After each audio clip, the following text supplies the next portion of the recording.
الحمد لله وحده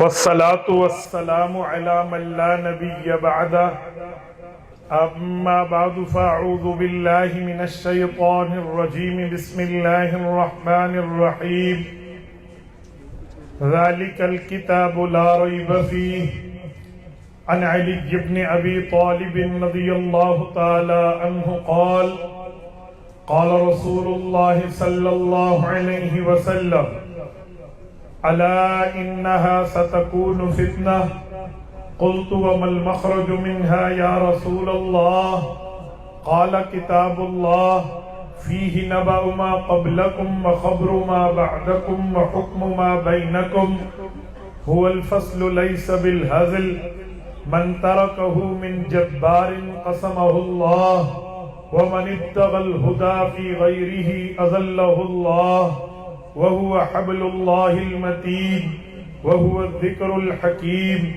وهو الصراط المستقيم هو الذي لا تزيغ به الأهواء ولا تلتبس به الألسنة ولا يشبع منه العلماء ولا يخلق عن كثرة الرد ولا ينقضي عجائبه هو الذي إذ سمعته الجن حتى قالوا إنا سمعنا قرآنا عجبا يهدي إلى الرشد فآمنا به من قال به صدق ومن عمل به أجر ومن حكم به عدل ومن دعا إليه هدي إلى صراط مستقيم رواه الإمام الهمام الترمذي في جامعه صدق الله العظيم وبلغنا رسوله النبي الأمي الكريم ونحن على ذلك لمن الشاهدين والشاكرين والحمد لله رب العالمین۔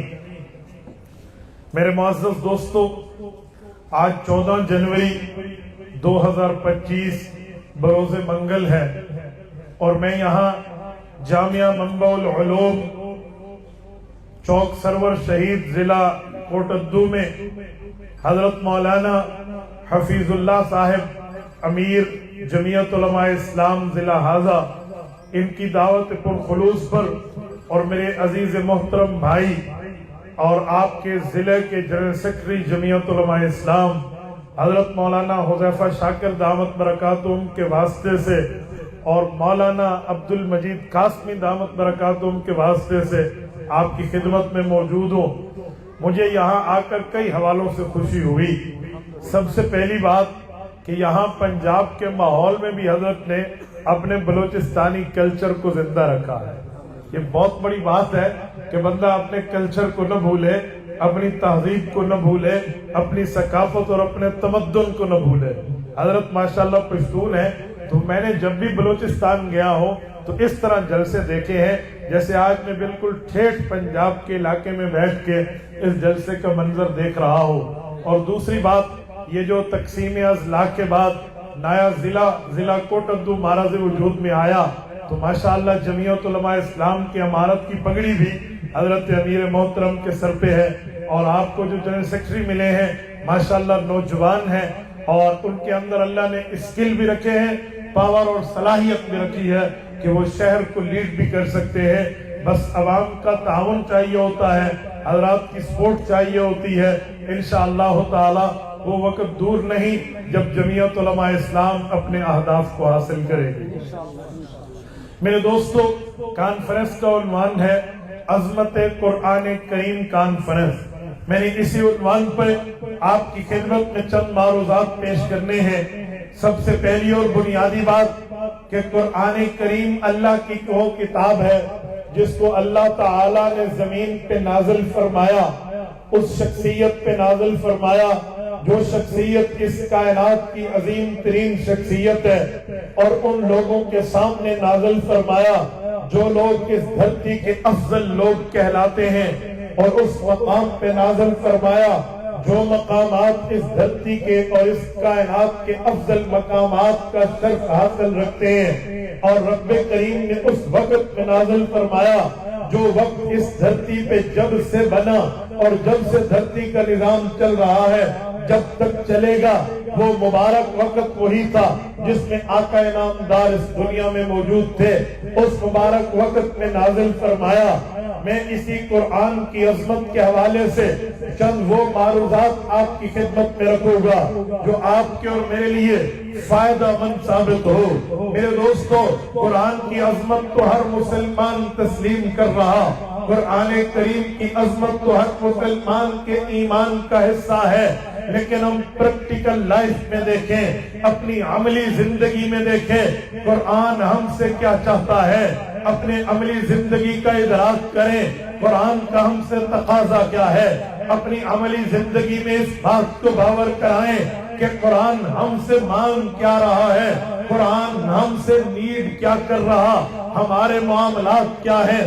اگر ہم قرآنی نیڈ کو دیکھ کے، قرآنی تعلیمات کو دیکھ کے، قرآنی تقاضوں کو دیکھ کے اپنی زندگی کو قرآنی احکامات کے مطابق گزاریں تو وہ وقت دور نہیں ہے جب رب کریم ہمارے اوپر وہ رحمتیں نازل فرمائے گا، وہ کرم نازل فرمائے گا جو کرم اور رحمت اللہ نے اس امت کے پہلے طبقے پہ نازل کی ہے.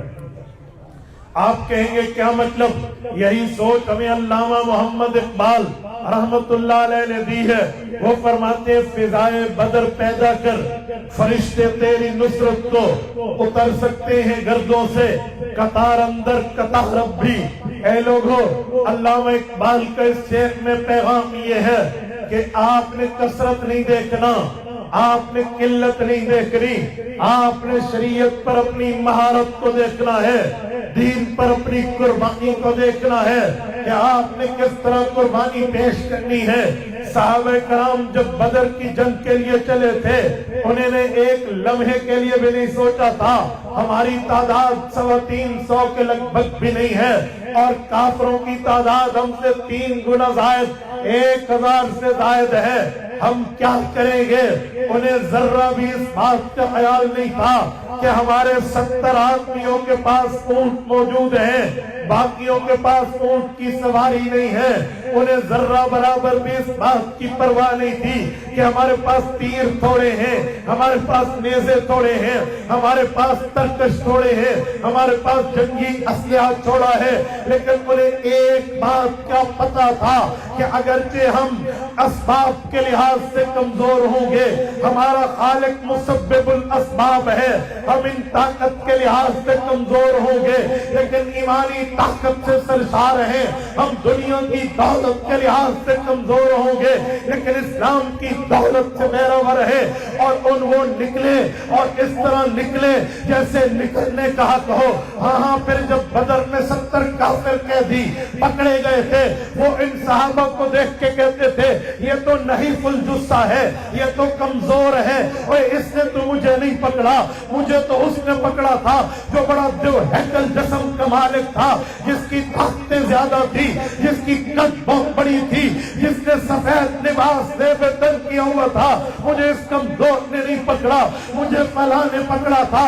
یہ جملہ کافر کہتے تھے کیوں رب کا وعدہ تھا بثلاثۃ آلاف بألف من الملائکہ بخمسۃ آلاف. فرمایا یہ شرط پوری ہوگی تو 1000 فرشتہ اترے گا، یہ شرط پوری ہوگی 3000 فرشتے اتریں گے، یہ شرائط پوری ہوگی تو 5000 فرشتے میں آسمان سے نازل کر کے تمہاری مدد کو پہنچاؤں گا.